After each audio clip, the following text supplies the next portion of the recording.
presentation on health by the Upjohn Company, makers of fine medicines through creative research.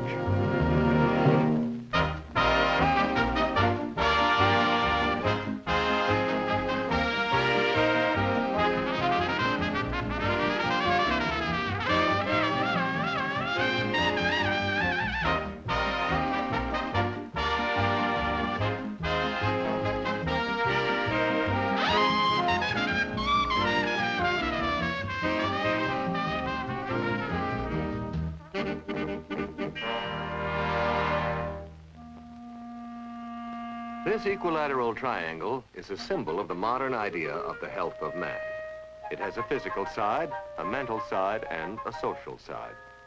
Each side interacts with the other two in the overall picture of health. But for now, let's take a look at the physical side. Of course, this physical side represents man's body at any age. And its condition is obviously important. But first of all, how can we tell whether or not a person is physically fit? Walking upstairs, if you puff and you wheeze a lot, clutch at your heart and your abdomen pit, groaning and moaning and weak in the knees a lot, one might suspect you're not physically fit. Daily, if work is an 8-hour session of droopiness, poopiness, preference to sit, lagging and dragging, you give the impression of someone who's somewhat not physically fit.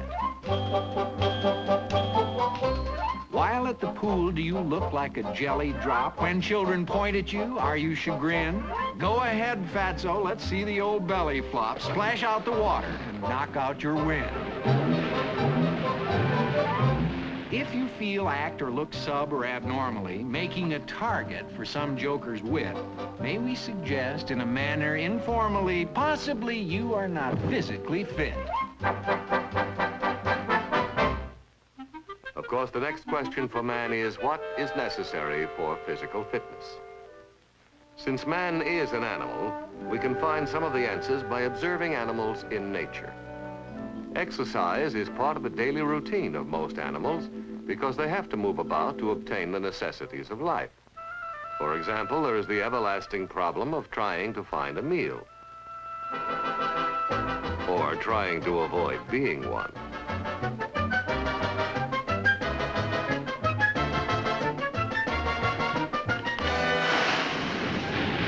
Animals eat only when they are hungry.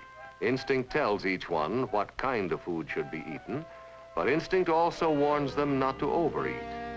And when they are tired, animals simply rest.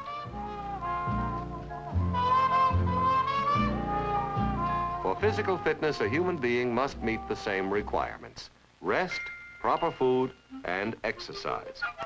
But why are these things important? First of all, 40% of the body's weight is made up of various muscles, and their condition depends upon how they are used.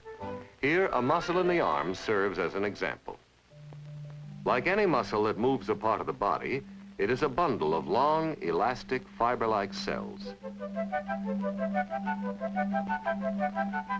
Within each fiber, there are hundreds of tiny strands.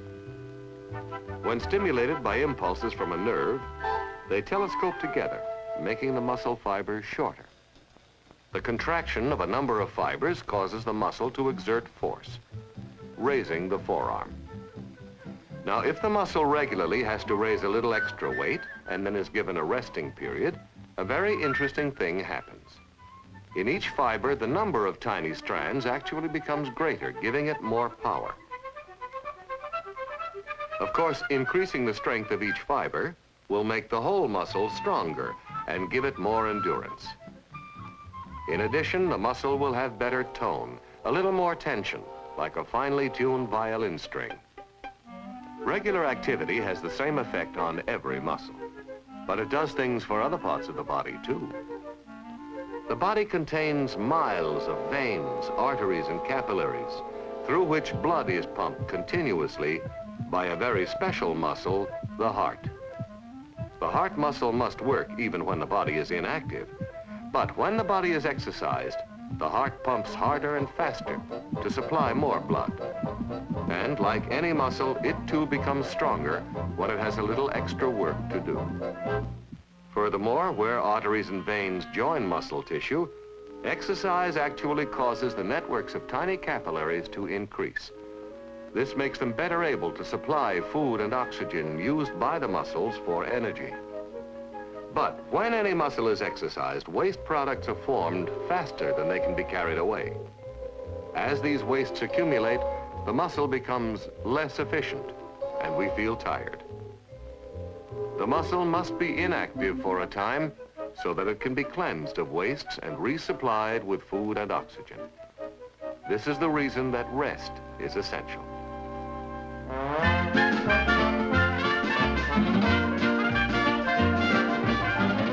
Of course, exercise uses up energy, and this brings up another requirement for physical fitness: food, for it is our only source of energy.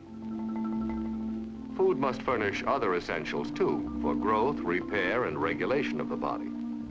But for now, let's see how it is related to exercise.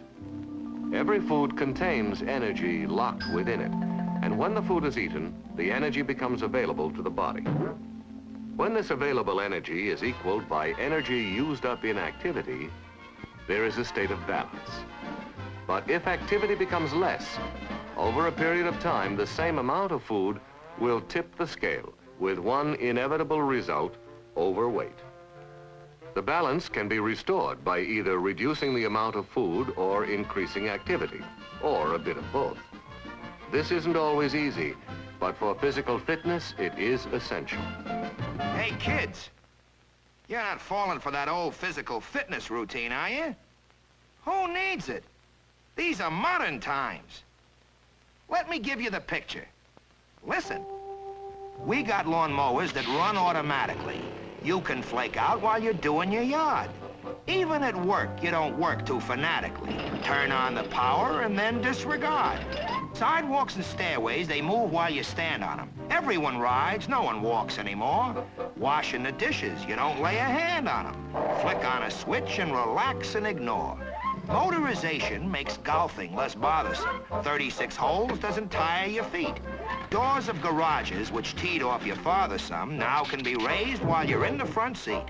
We got hydraulics, electronics, electricity, buttons and levers to push and to hit. Exercise, schmexercise, what's the publicity? Tell me who needs to be physically fit. So, you see?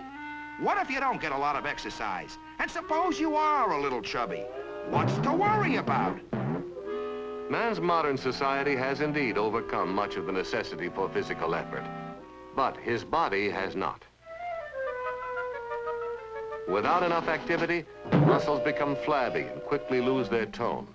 And the muscle fibers become weaker because the number of contracting strands actually decreases. Capillary systems shrink and muscles receive less food and oxygen. The heart beats less vigorously and in time may become weaker and have less endurance. Too much fat makes all these problems worse. Holy smoke! I didn't know that. Hey, I gotta get back in shape.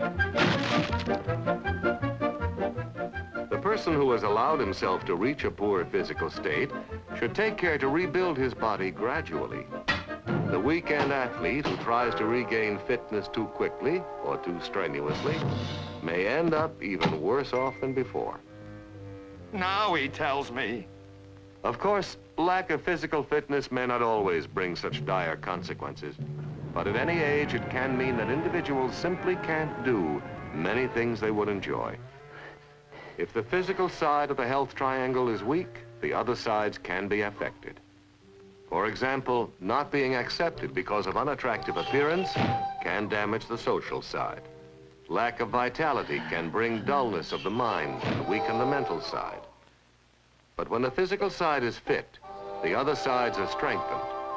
And whoever you are, this means keeping the body you have in the best condition you can.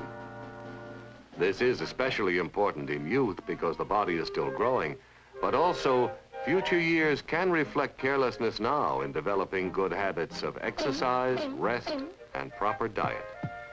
It takes some effort, but you can benefit for the rest of your life. Only you can make the choice.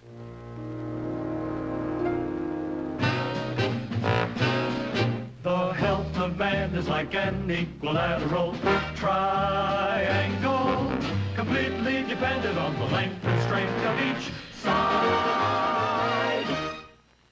This film is part of a continuing program by the Upjohn Company in the interest of a better understanding of health.